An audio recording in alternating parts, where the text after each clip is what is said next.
Hola, buenos días para todos y buenas tardes para las personas que nos acompañan desde otras partes del mundo. Es un gusto para mí saludarlos de nuevo en la segunda semana del 14º Seminario Internacional de Seguridad Vial, evento principal de la 14ª Semana de la Seguridad Vial de Bogotá, Colombia.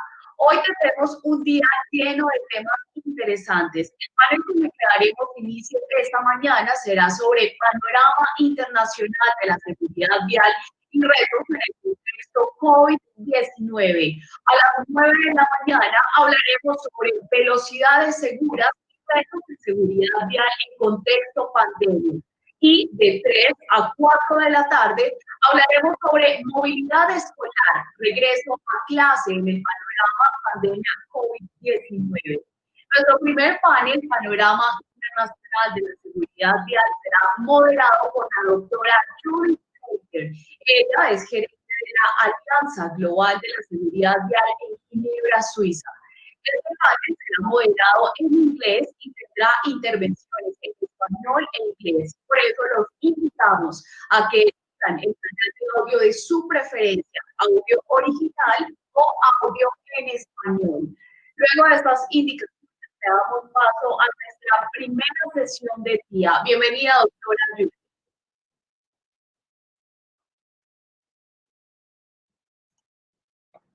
Thank you very much, and good morning, Bogota. It's such a pleasure to be with you. Thank you for that introduction.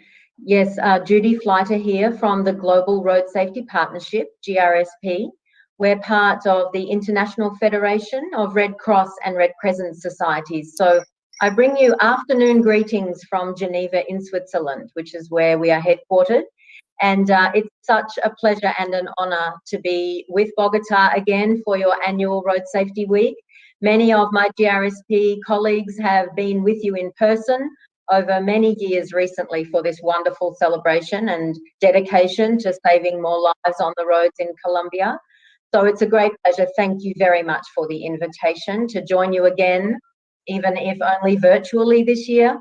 And it's my pleasure now to moderate this first panel for your day today in Bogota. We're taking an international perspective looking at road safety and the challenges that cities have been facing around the world in relation to COVID-19.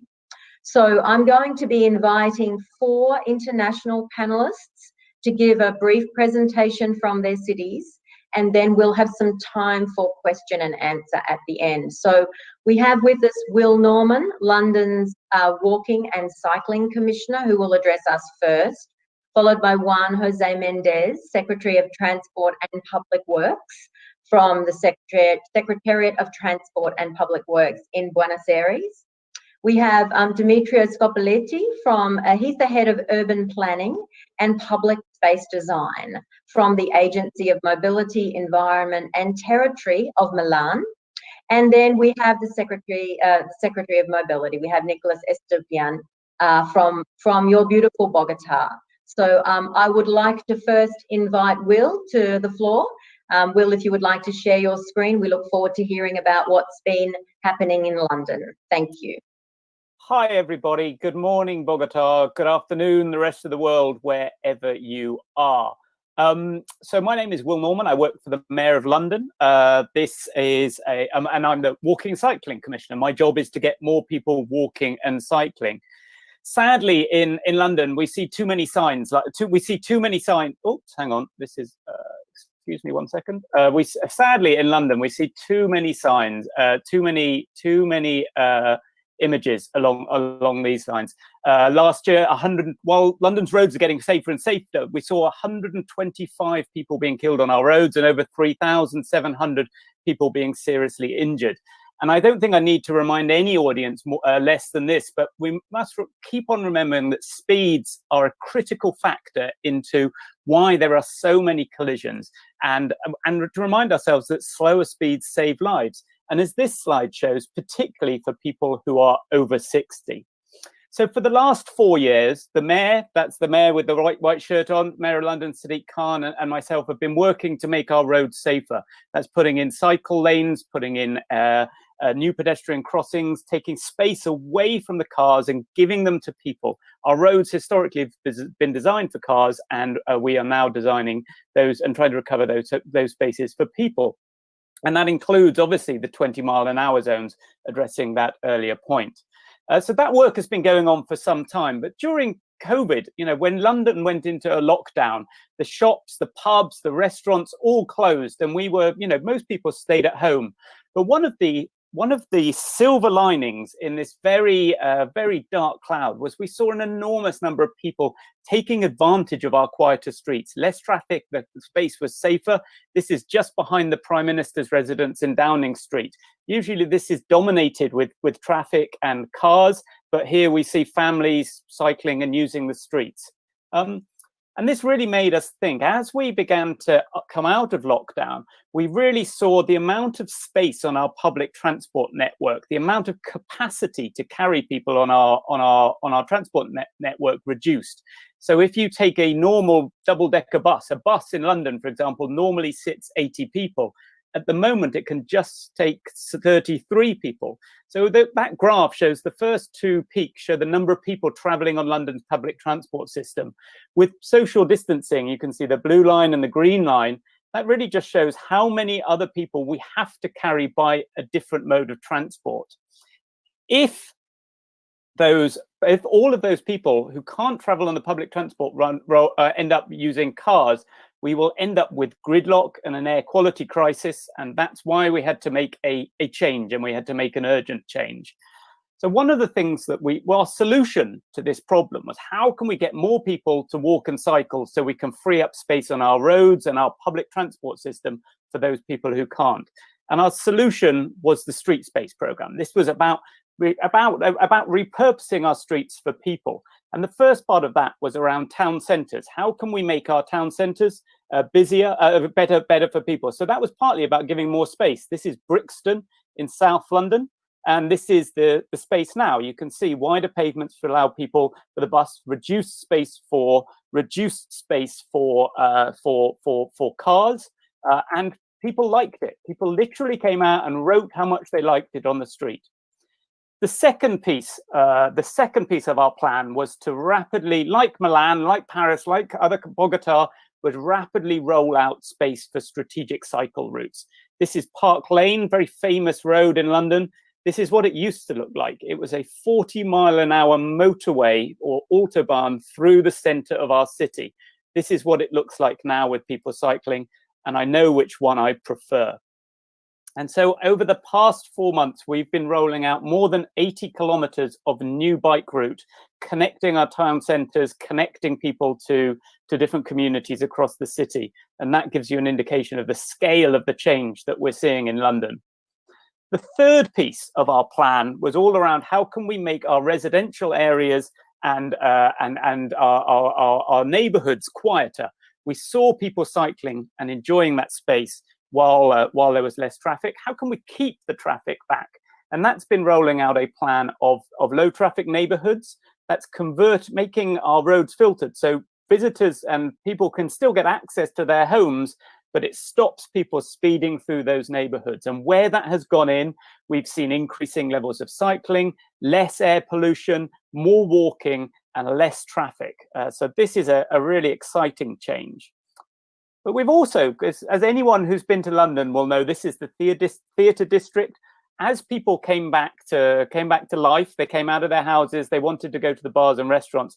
Our streets are just designed for cars. So what we've been doing is changing that. So that's the same road now, creating what people are calling streeteries, eating places in the streets, turning them over to new areas. So we've got the low traffic neighborhoods, we've got these. But for me, a particular concern, and somebody mentioned this earlier, is around schools. We have hundreds and hundreds of schools across London. How can we make it safe for kids to walk and cycle to school, as well as create that clean air quality around that? So we have been rolling out a program of school streets. This is where we close off the street to traffic at pickup time and drop-off time. And you can see the difference. This is one of the kids celebrating the first day. But essentially, that is about creating a bigger space outside the school, enabling more people to walk and cycle, making it safer and cleaning up the air. So there are lots of things that we're doing to the infrastructure of our streets. But I think it's also important to think about, actually, particularly for speeding and traffic, we need, one of the things we've seen during COVID is an increase in speeding.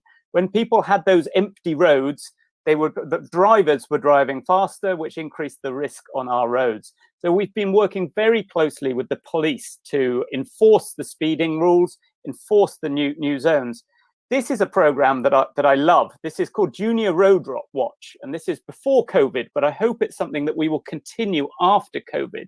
The idea is that you go out with the police and a bunch of school kids around the school, and the kids themselves start checking the speeds of cars. If someone is speeding, then the police and the kids together talk to the motorists about the danger that they're creating for children going to school. And I've seen motorists cry when these little kids talk to them about, you're putting my life at risk, you're going to put my brother's life at risk, my sister's life at risk. The other interesting piece of this is that the police historically haven't seen policing the roads as a big issue of a big crime. But what the police are looking at now is that actually catching speeding motorists and dangerous motorists are a great way of catching more dangerous people. So when I was with this little girl with the unicorn headphones, she stopped a car doing 27 miles an hour in a 20-mile-an-hour zone. The police tried to stop the car sped off, and there was a police chase. The police caught the car, they caught the driver, he was carrying drugs and he was carrying weapons. The police are now seeing that policing the roads are a good way of policing other crime outcomes. So all in all, we have to change the infrastructure. We can't have our roads designed like this. They need to be designed for people, but we also, from a road safety perspective and reducing road danger on our roads, we have to have the police to enforce it as well. So that's a flavour of what's been going on in London over the last few months, sorry. Thank you very much. Will, thank you very, very much for sharing those images and, importantly, the stories that sit behind those images. There's some great food for thought in that presentation. I'm going to take the story of Junior Road Watch back to my road policing colleagues here at GRSP. That's a really fascinating story. Thank you for sharing. And for keeping to time. I love that. Thank you very much. I'm going to now invite all of us to enjoy what's happening in Buenos Aires. Juan José Mendez, I'm going to hand over to you so that we can hear about what's been happening on the streets of Buenos Aires. Thank you very much.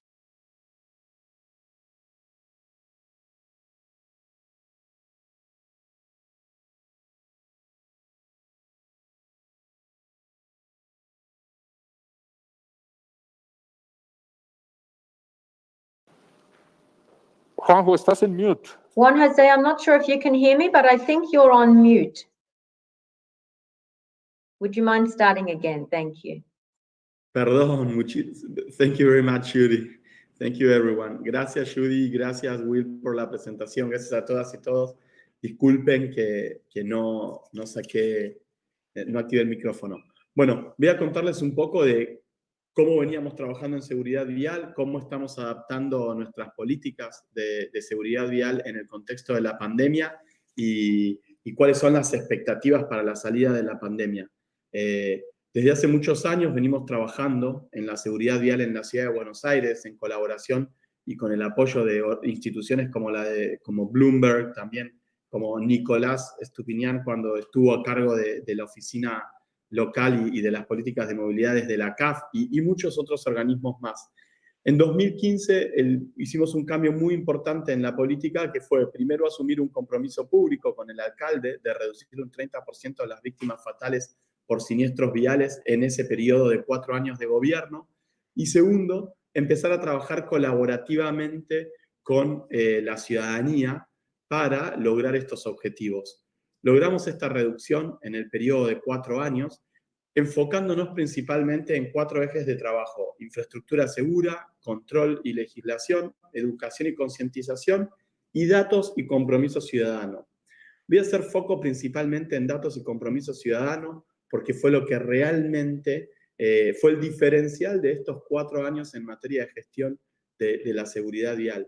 En infraestructura ya lo que sabemos todos, ¿no? Reducir las velocidades, incorporar infraestructuras seguras para ciclistas, peatones, mejorar los marcos normativos, pero fue el desarrollo de un plan de seguridad vial en conjunto con la ciudadanía, las ONGs de familiares de víctimas de siniestros viales, el tercer sector, la academia, los vecinos yendo barrio por barrio de la ciudad y trabajando sobre las problemáticas que detectaban en los barrios, el sistema educativo, que fue que pudimos implementar un plan de manera colaborativa y que tenía además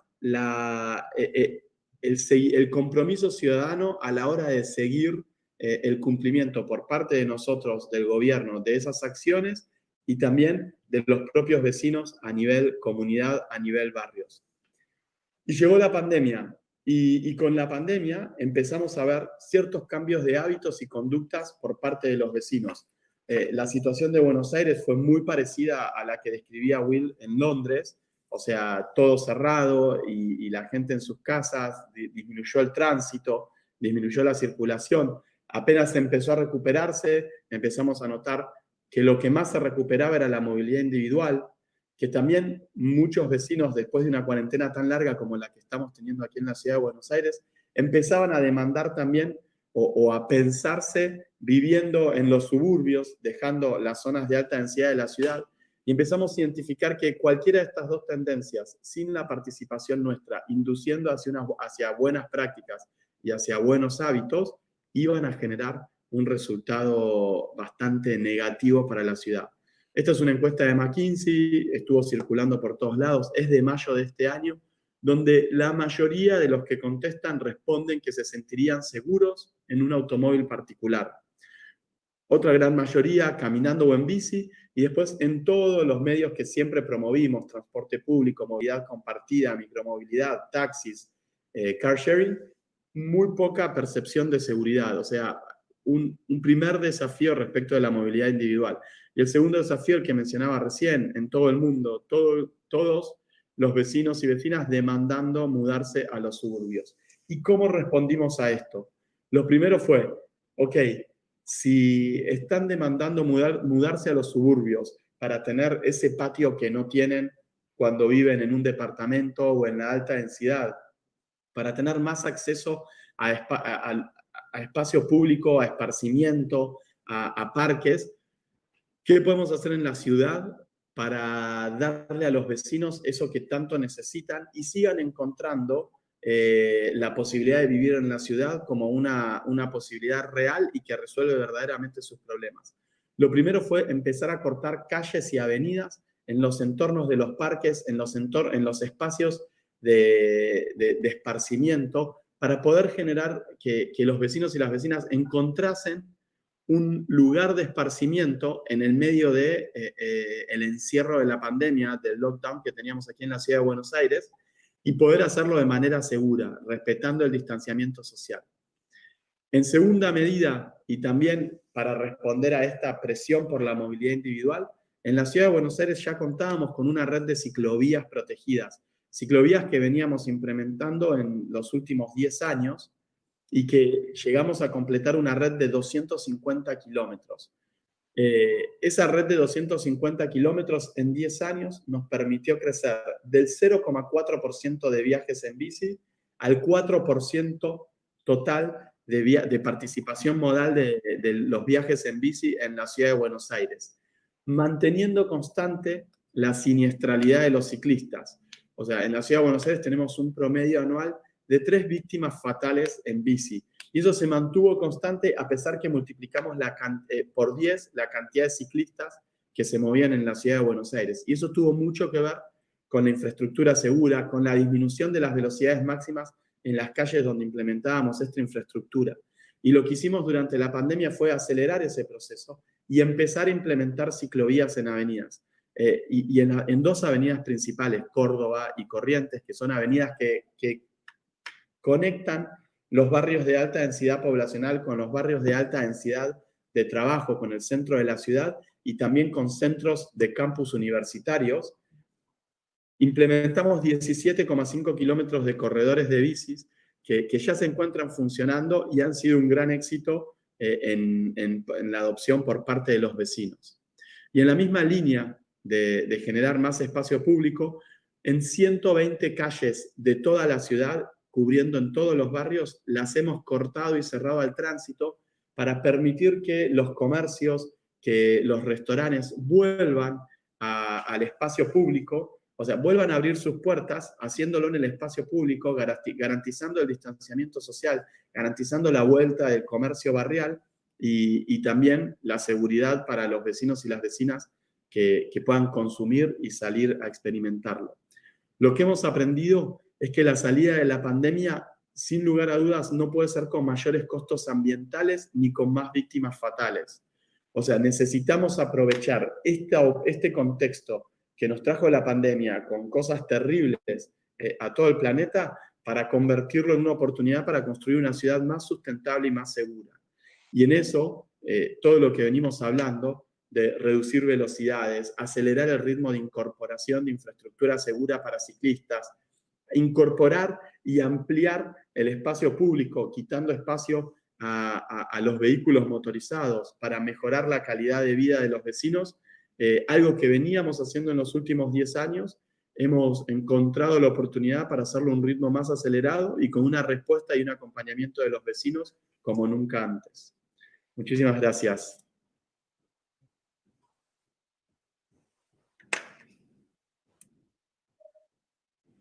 Thank you very much for that presentation. Wonderful to hear what's going on in Buenos Aires. Some similarities there. The outside dining is sounding like it's kicking off in a number of cities around the world. So great to hear. Thank you very much, Juan, for sharing that presentation.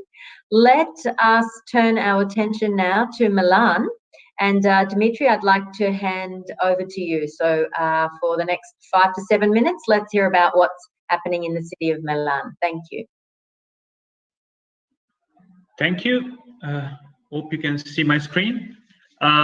Thank you very much for the invitation. I'm very happy to present you what we've been doing in Milan before and after the pandemic. I say before and after the pandemic because actually we launched a tactical urbanism program years before the lockdown and the pandemic we've been living. We call the program Open Plazas. What's Open Plazas? It's basically a program where we launched together in collaboration with Bloomberg Associates, the figure of John Sadikan and NATO Global Design Cities Initiative, in order to transform as many redundant streets into public spaces in our city. This is something that we were planning to do with what we call the Milano 2030 plan, the new urban planning master plan, where we want to give more identity and strengthen the local identity and the neighborhood identity. So we pick areas like this car park, and we transform them. This is 2 years ago in 2018 into public spaces for people. And we continue to do something like that for the year and a half after the beginning of the program. We picked crazy intersection where everything was happening unless people crossing safely, and we transformed them into school plazas. We picked Church Street, redundant streets in front of church with not regular parking in front of those in the center of neighborhoods, and we transform them into church plazas, area where people can gather and can socialize and can create community even before the space is ready, as in this picture. The methodology and the key that we were using for this program was so simple that allowed us actually to implement many projects in a year. We use paint, as in any tactical urbanism project. We sometimes trying to expand the paint use into asphalt art initiative together with local architects and professionals or artists. We included street furniture in order to make possible to anyone to leave those spaces and to activate them. We introduced curbs in order to make pedestrian crossing safer, or we include activators like these ping pong tables in order to make anyone playing in the area. And then we also activated the space with seasonal activators and generating community events. And we were, as I said, we started the program in 2018, and in a year and a half, we were able to launch and realize 15 projects. Some of them were top-down. We started saying, hey, we want to transform that intersection. We want to try a new methodology and generate interest in the community. And we also facilitated programs from the bottom, from the community to change their areas. And then at the end of 2019, we end up with the next step of the program, which was an open call asking to citizens to collaborate with us and to propose us a series of places where they wanted to collaborate and generate new piazza aperte, new open plazas. We got 65 proposals, and we were working on them and starting the co-design process, where actually everything changed. The COVID-19 spread up in our city. Our city was hit, in Europe, and one of the cities that were hit before the other ones. And we had a very restrictive lockdown after the spread of the pandemic that changes completely our public spaces into spaces from spaces where people could gather and generate community to spaces where we could not live. And we used those period to change our approach and to ask ourselves how we can continue with a public space program intervention where we cannot leave public space. Maybe we can use the same methodology to change our streets in the meantime that they are empty, and to demonstrate that another way, another proportion, another solution to move in our cities was possible and was also needed, because actually, as Will was saying, and in Buenos Aires also, we had to restrict the use of public transport after the lockdown. So we launched a program for 35 kilometers of new bike lanes. Basically changed also the approach to bike lanes. We can do them quickly and faster and in a light way, and we can test solutions that we can later implement as permanent design. And this is the same approach that we were using for the plazas before. This is Corso Buenos Aires, one of our major shopping streets in the city. This is the design we wanted to implement when we launched the program, and this is what we did weeks before, and I repeat, weeks before, just after a very quick design process and a very quick implementation process. The result was amazing. In days after that, we saw, and I'll show you after the data, that cyclists were spreading up in the city. And we tested out also other potential solution and intervention: curb protected bike lanes, counterflow bike lanes, advisory lanes. This is a nexus where actually one of the most dangerous also for the city of Milan, and we are testing now and see also if the implementation of an advisory lane will change also data in terms of crashes. We included bike lanes in bus and taxi service lanes, and we also trying to experiment news like the bike boxes and other implementation that were allowed by the new regulation that the national government was approving in the meantime. And this is traffic volumes of a couple of weeks ago, of course, Buenos Aires, which is one of our major shopping streets. And you can see in blue that actually we are peaking more than 9,000 riders per day along this axis. And the proportion during the day is half motorists, is half cars and half scooters and bikes, and we are not counting pedestrian. And also, we can show how in the peak hours, bikes are even more than cars.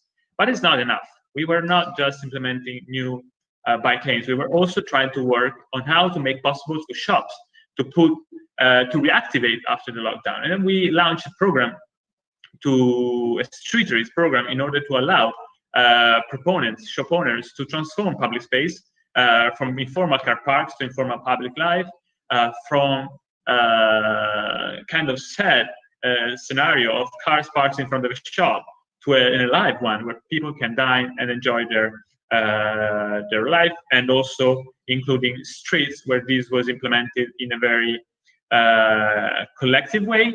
And also we included shared space where we allowed a maximum speed of 15 kilometers per hour.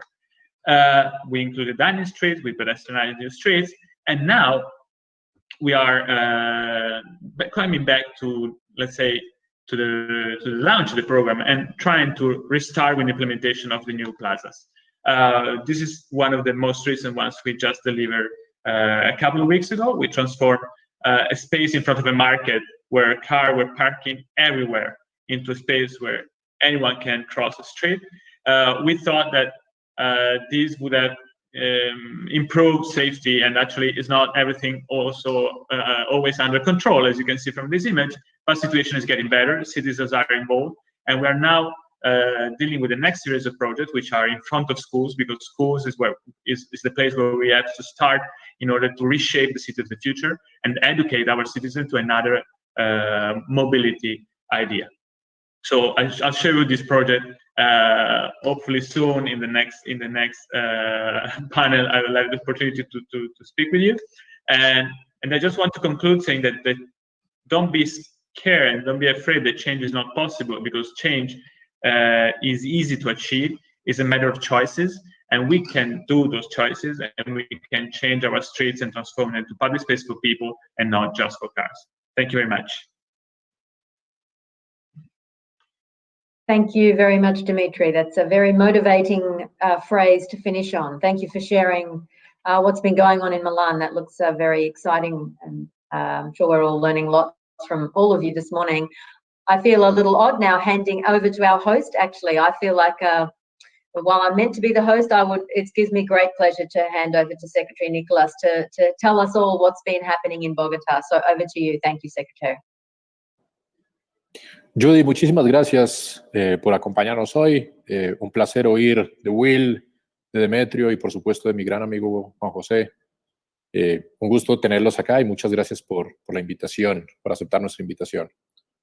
Yo quiero contarles un poco lo que hemos venido haciendo en Bogotá, y más que contarles también lo que hemos venido haciendo, sí me gustaría que pudiéramos aprovechar esta oportunidad para que conversáramos un poco más en estos nuevos desafíos que tenemos.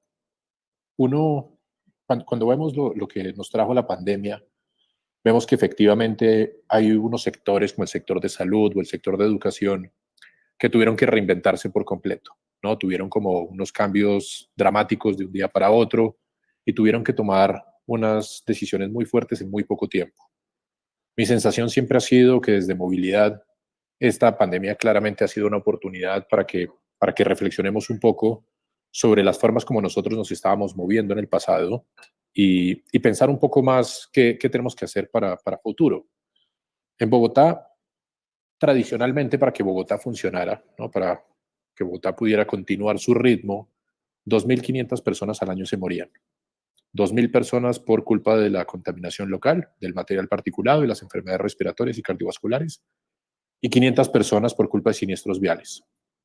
Bogotá ha venido bajando dramáticamente sus curvas, sus tasas de fatalidades, ha ido cambiando el perfil del siniestro vial, pero aún así tenemos unos números que son muy altos. Unos números cuando uno se pregunta, ¿no? 2.500 muertes para que una ciudad funcione, parece una locura.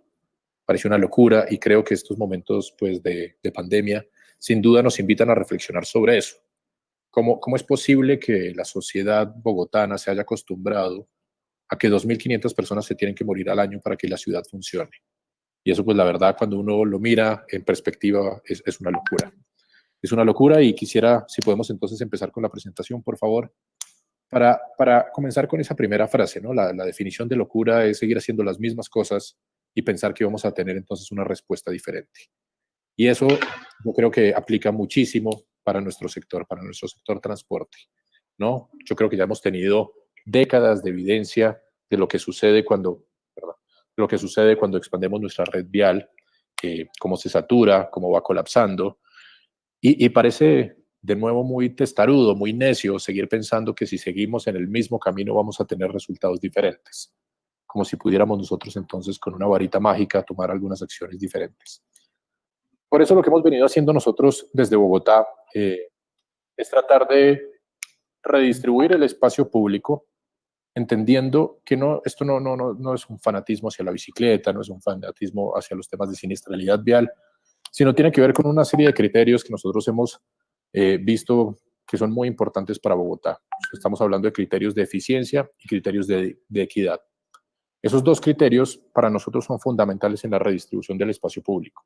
Y hemos visto entonces cómo a través de la redistribución del espacio público podemos tener una nueva movilidad.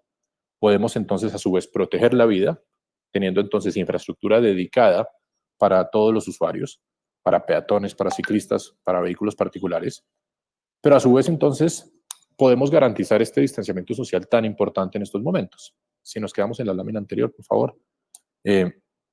Vemos entonces cómo en esta nueva movilidad tenemos la posibilidad de redistribuir ese espacio público con criterios de eficiencia y de equidad, protegiendo la vida, tanto del COVID como de la siniestralidad vial. Y vemos entonces cómo podemos nosotros enfocarnos en 3 atributos que son fundamentales para esto, para la movilidad: del tiempo, la calidad y el costo. Y así los introducimos nosotros en nuestro plan de desarrollo, que es ese plan a 4 años que esta administración tiene que llevar a cabo. Este plan de desarrollo debe tener más o menos unos 30 de presupuesto, unos 30 billones de dólares para los próximos 4 años. Y es así entonces como la seguridad vial es uno de esos grandes pilares. Vemos entonces cómo hemos venido trabajando en los distintos pilares que tenemos en la siguiente lámina, en nuestro plan de desarrollo, donde los distintos pilares, los 5 pilares, en todos hay un tema de movilidad muy importante. Vamos a la siguiente lámina, por favor. Tenemos entonces en nuestro primer pilar, tenemos unos temas de tarifas, de acceso al transporte público para poder garantizar el acceso a otras oportunidades. En nuestro segundo pilar tenemos unos temas ambientales muy fuertes. El tercer propósito le aplica directamente a los temas de seguridad, seguridad criminal y seguridad vial, por supuesto. En nuestro cuarto propósito tenemos unos temas de movilidad y acceso a oportunidades muy importantes. Y el último es construir una región metropolitana con criterios de eficiencia gubernamental y transparencia de datos. En la siguiente lámina vemos entonces cómo nosotros venimos trabajando principalmente en estos temas de seguridad vial a través de la redistribución del espacio público, dándole entonces más espacio a aquellas personas que más lo necesitan. Hemos trabajado en unos corredores muy emblemáticos. Como ustedes saben, entonces Bogotá desarrolló estos 84 kilómetros de ciclovías temporales que, dada la respuesta de las personas y dada que la pandemia se va a quedar con nosotros por un tiempo más, pues decidimos hacerlos permanentes. Lo que estamos viendo es una respuesta fenomenal de las personas. Hoy en día tenemos corredores que están moviendo más de 10.000 ciclistas por día. Y al igual que en Milán, como nos mostraba Demetrio, en las horas pico, ya cuando hacemos el análisis de pasajeros por carril, ya superamos a los vehículos particulares. Solamente, pues obviamente sigue siendo el mayor modo nuestro transporte masivo, pero hemos visto entonces esta transformación del espacio público como una oportunidad de democratizar el espacio público. Hemos visto entonces cómo la pandemia nos invitó a tomar estas medidas. Por supuesto, aprovechamos la pandemia y aprovechamos que todos estábamos en la casa, en el lockdown, para aprovechar y decir, vamos a bajar la velocidad de todo el perímetro urbano a 50 kilómetros por hora, viendo que en la medida que las calles estaban más vacías, con menos vehículos, pues obviamente la velocidad empezó a aumentar y la tasa de fatalidad no siguió bajando el mismo ritmo que traía entonces la reducción de la cantidad de personas afuera en la calle. Entonces aprovechamos que todos estábamos encerrados y decretamos la velocidad máxima en el perímetro urbano de 50 kilómetros por hora. Y hemos venido entonces trabajando sobre todo en este enfoque, en el enfoque de la transformación del espacio público, de la democratización del espacio público. Hemos venido entonces también trabajando con la posibilidad de que podamos reactivar económicamente algunos sectores, algunos comercios, algunos restaurantes. Entonces estamos redistribuyendo ese espacio que antes estaba usado de manera muy ineficiente con vehículos particulares con un solo ocupante. Entonces se lo estamos entregando a los distintos comercios y restaurantes para que podamos participar entonces de la recuperación de estas actividades económicas. Y también, por supuesto, pues estamos en la búsqueda de construcción de un programa de barrios vitales para trabajar como lo venían haciendo Buenos Aires, Milán y Londres en estas actividades. Queremos que estas transformaciones se conviertan permanentes, así como dejamos estos 84 kilómetros que empezaron temporales, con conos, con elementos de segregación temporal, ahora son permanentes, pues queremos entonces transformar de manera permanente el estilo de vida de todos los habitantes en Bogotá. Creemos que esto es una grandísima oportunidad y, de nuevo, es impresionante ver cómo las personas reaccionan y se tienen esta capacidad de ajustarse. Veníamos comportándonos de la misma manera durante 100 años, y ahora vemos que entonces la sociedad puede transformarse y puede responder muy rápido a estos cambios. Estos cambios nosotros hemos visto que son mucho más poderosos cuando son transformaciones colectivas, no cuando son transformaciones normativas. Entonces la sociedad se dio cuenta que podía hacer un cambio cultural y lo adopta de una manera mucho más natural y mucho más fluida que si fuera una transformación normativa impuesta por el Estado. Entonces queremos continuar en la profundización de estos cambios y por supuesto seguir protegiendo la vida de todos los habitantes en Bogotá. Era eso, Judy, lo que quería compartir con ustedes, así que un gusto estar acá y ojalá que podamos compartir un poco más. Thank you very much, Secretary Nicholas. It's great to hear that that motivation, those words of wisdom. In fact, I'm going to pick up on a couple of things that you've all mentioned during your presentations. I'd like to just take a couple of minutes now. We have until the top of the hour, so we have about 15 minutes for some questions and comments. I'm going to start by posing the same question to each of you and then just have you each address this from your own city's perspective for a couple of minutes, if you wouldn't mind. So, Secretary Nicholas, just drawing on something you said just in your presentation then, you said that COVID has made us or forced us to take big decisions. And you also mentioned about, you know, a cultural transformation is happening, and we've just heard from your 4 cities about the transformation that's happening, not just because of COVID, because clearly some of your cities have been working on this kind of transformation pre-2020. But just with those things in mind, I'd like to just pose this question to each of you. And Will, I'll throw to you first for a couple of minutes for the first comment. Here's the question. Do you think that the decisions and the actions that have been taken by your cities are the beginning of a dramatic transformation in the use of public space and its democratization? Will? I think I would question... No, I don't think it's the beginning. I think that this has been happening for some time, and some cities have been far ahead of other cities. I look at Bogotá, you know, all of us have been looked amazing at some of the changes that have happened there. You look at Amsterdam in the early 1970s. It was a car-dominated city, just like London was 5-10 years ago. The change has happened. So I don't think this is the beginning. However, I think it's an accelerant, and I think as Nicholas pointed out, this is a cultural shift. This is not just a change of infrastructure. This is a change of values. This is a change of behavior. This is a change of culture. For far too long, our cities have been designed around the car, not around people. And I think that all of us collectively, every city has been doing this for some time. So I tell my team, everything has changed in COVID, but nothing has changed. Yeah, what we are doing in what usually takes us months and years, we're doing in days and weeks. Yeah.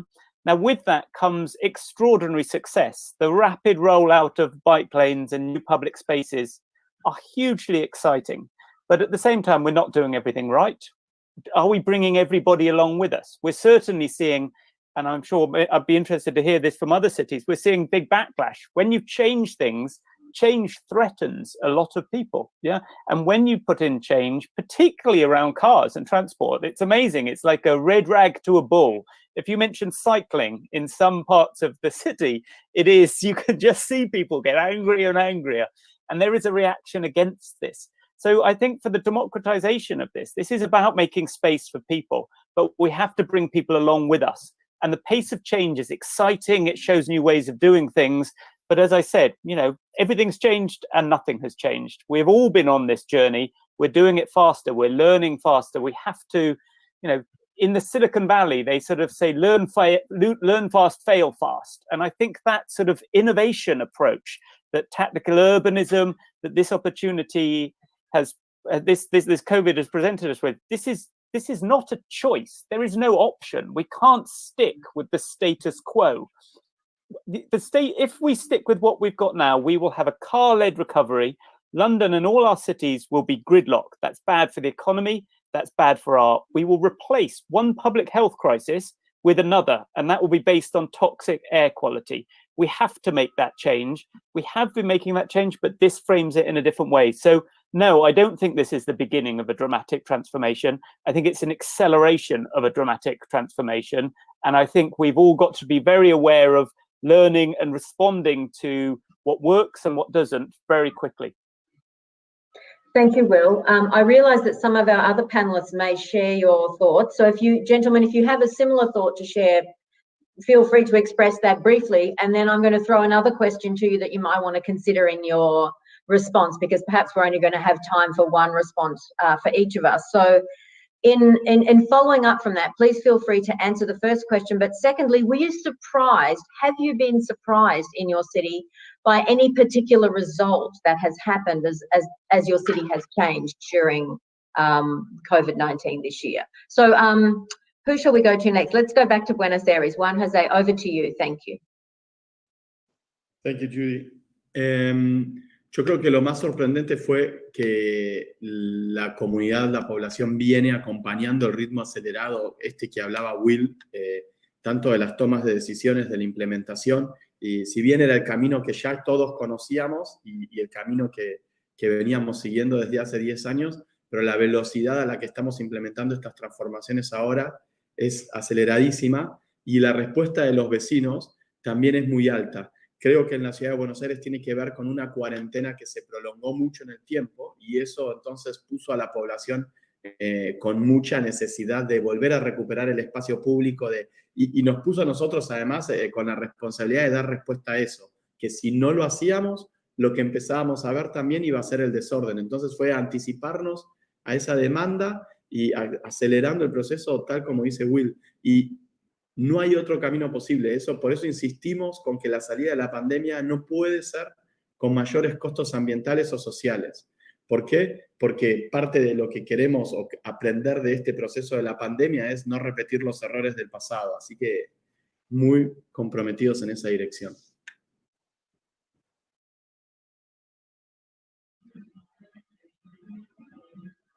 Great, thank you very much for sharing that. Dimitri, over to you for either or both of those questions, a response from you. Thank you. In Milan, we've been going through the approval, a long process of the approval of the 2030 city plan, the sustainable mobility plan. We were targeting to change our streets the next 10 years, the next decade, and then during the pandemic, we had to adapt to do it faster and quicker. And we had to accelerate, as Will was saying. 10 years, probably, what we're thinking as a cultural shift, that you can go through a decade, and probably was wrong that we had a decade to change what we were trying to change, to accelerate it as much as possible because public transport was not at the same capacity than before, and we could not do anything else that generate other modes. I think the response of citizens was on the same level. Not all the citizens, of course, but when you see that you trace a line and 9,000 people per day go through them, it seems that something is changed. And I think that what we were experiencing in Milan particularly as a lack of public space for 2 months, which is something never expected, and we will never have to live again. But that lack of public space, that lack of mobility, that lack of interact and exchange and fresh air and all the rest made us conscious and of what could have been next. And I think the response has been great. We had great attacks by the opponents. Our first bike lanes have been on the national TV for days, weeks, like there was no COVID outside. But we will never go back. In my opinion, all the changes that we're doing, unless they're wrong, we'll never go back because that's the direction. And whatever we do, even if it's greatly discussed, we're going to make another step towards the right direction. So it's a matter of how fast you're going to walk to that path. You can make more steps or less, but there's no other direction. And if those 9,000 people were not riding a bike, how would they move? And so I think we should strengthen and we should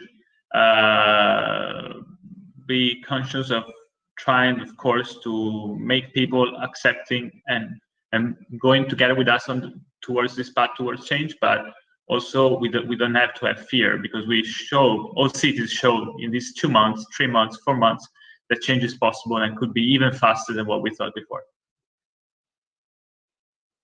Thank you very much, Dimitri.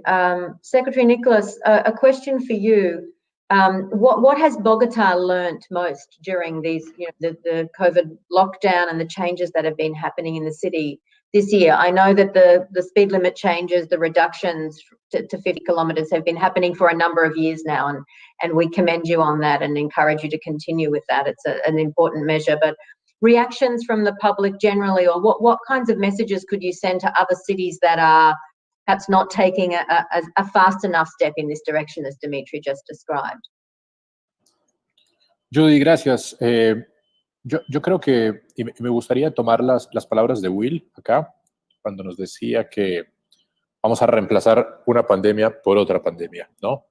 Y tomando también entonces las palabras de Juanjo, tenemos que tener cuidado entonces en la forma como salimos, porque no podemos salir de esta pandemia con unos costos ambientales y en términos de siniestralidad vial que sean mucho más costosos que los que teníamos antes. Creo que la transformación colectiva, de nuevo, es mucho más poderosa. Y yo creo que eso fue lo que aprendimos acá en Bogotá. Aprendimos, yo creo, dos cosas fundamentales. La primera, que desde el punto de vista de la política pública, del policy making, podemos equivocarnos. Y yo creo que ese es como el principal mensaje que yo le daría a las otras ciudades. Que podemos ensayar. Todos sabemos para dónde queremos ir. Sabemos que tenemos que ir hacia un camino de redistribución del espacio público, pero que también nos podemos equivocar y que podemos ensayar y probar distintas herramientas, distintas alternativas, pero que tenemos que seguir en el mismo camino. Esto es street fight en la mejor expresión. Cuando uno empuja el status quo, como diría Janet, el status quo te empuja de vuelta más fuerte y hay que aguantar y continuar con datos, mostrando datos y mostrando entonces esto es un tema de eficiencia, de equidad. Los datos demuestran que hay personas que la están pasando mal y que ahora la pueden pasar mejor y van a tener entonces más oportunidades. Y creo que esa transformación colectiva, de nuevo yo insisto mucho en eso, porque esa transformación colectiva es mucho más poderosa que una transformación normativa, ¿no? Las personas, los 9.000 usuarios que menciona Demetrio, no están por ahí porque les dijimos que tenían que ir por ahí. Están yendo por ahí porque se dieron cuenta como sociedad que tienen más opciones y más alternativas y generamos entonces los incentivos adicionales y ese nudging adicional para que las personas puedan entonces apropiarse de esta transformación. Creo que eso es lo más lindo, por lo menos que yo viví en Bogotá en estos meses, es ver cómo las personas se apropian de esa transformación y la implementan. No soy yo, no es el secretario, no es el distrito, es la ciudadanía la que está implementando ese cambio.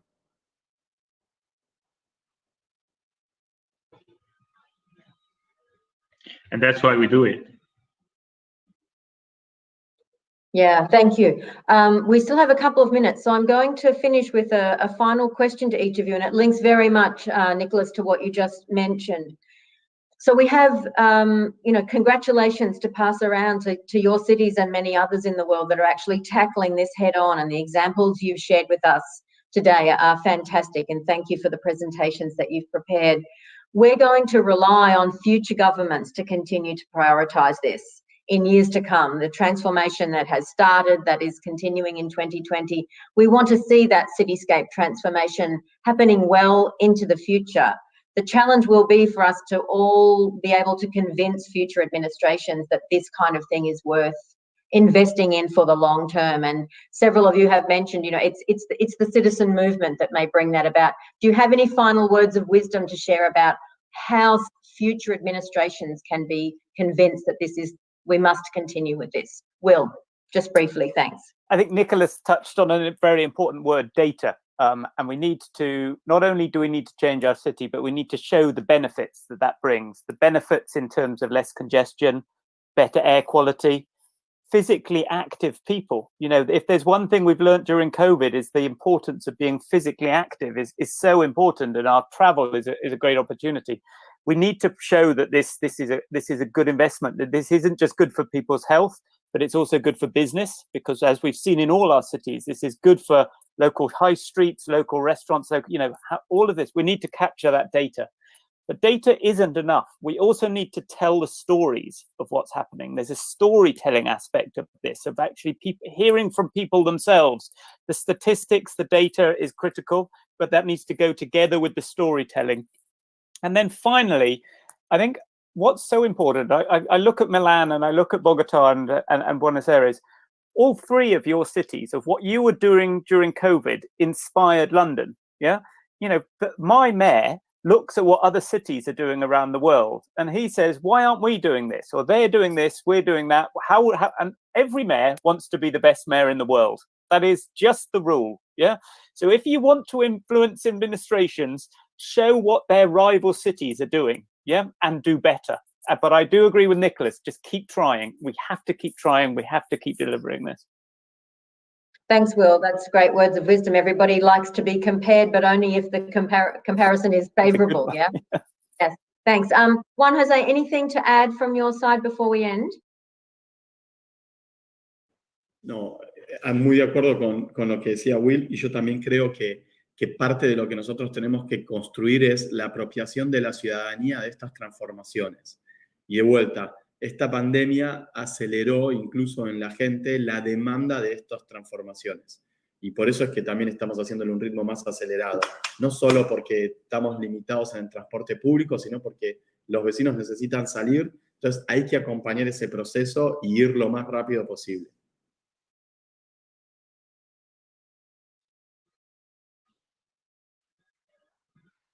Great, thank you. We have about 1 minute left. Dimitri, any very quick parting words from you? I agree, totally agree with Will. When we launched our Open Streets program, we were inspired by Bogota and Berlin. We did it before Paris. Paris, the day after it launched, was much better than our plan. I said, wow, that's better. We should do more.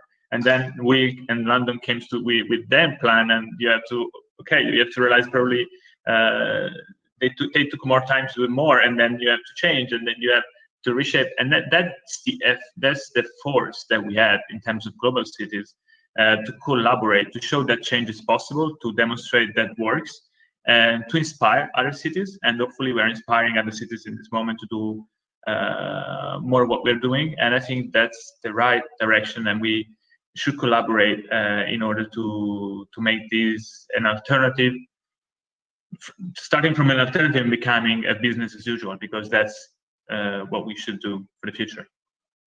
Thank you very much. And the comparisons of leading cities around the world has certainly been showcased during this session. We're about to end, but Secretary Nicholas, it would be remiss of me not to give you a final word. Is there anything else you would like to leave us with from the beautiful city of Bogotá? Judy, solamente darle las gracias a todos. Realmente es un honor poder estar acá compartiendo este panel con ustedes, oyendo lo que están haciendo. Realmente la palabra es inspiración. Es muy inspirador ver a nuestros colegas, cómo entre nosotros nos tenemos que dar ánimo en esta lucha y en esta puja por entregarle a la ciudadanía, como dice Juanjo, lo que están demandando. Así que muchísimas gracias por participar de este escenario, y espero que podamos seguir entonces en contacto, viendo qué otro tipo de soluciones podemos encontrar para que estemos mejor preparados para la próxima emergencia.